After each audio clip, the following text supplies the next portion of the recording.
Some people have jokingly stated that Kiswahili was born in Zanzibar, grew up in Tanganyika, fell sick in Kenya, died in Uganda, and let alone found its graveyard in DRC. If there is any place that the work of Kiswahili and revival should have started, should have been my country, Uganda.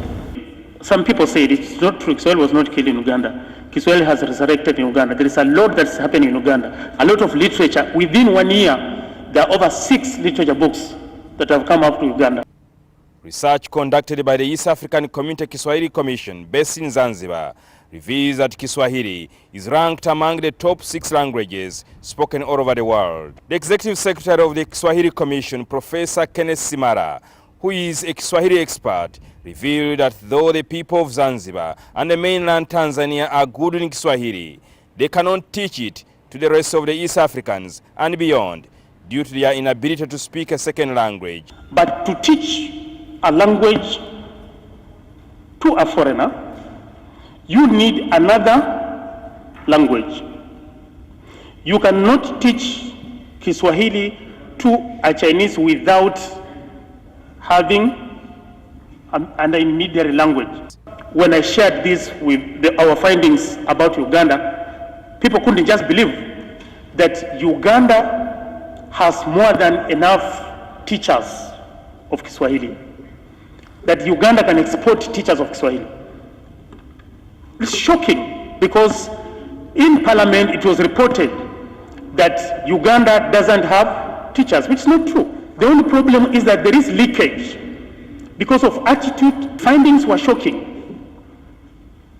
And some partner states said, no, we need time to go and verify. Professor Simara was briefing members of the East African Legislative Assembly on the progress of the 3-year-old EAC Kiswahili Commission in Zanzibar. Now, the development of Kiswahili as our lingua franca, I think, is an opportunity to offer it justice.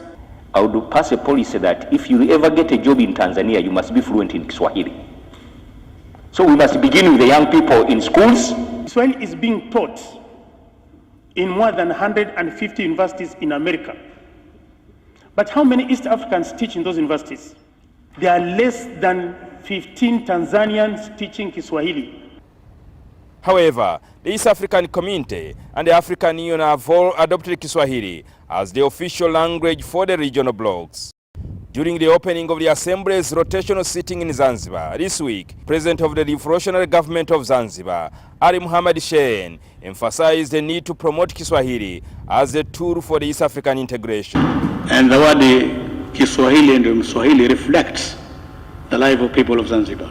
The professor, who spoke passionately about how he single-handedly manages the Kiswahili Commission, urged the Assembly to enact a law to guide the development of Kiswahili language in the region. Jingo Francis, NTV in Zanzibar.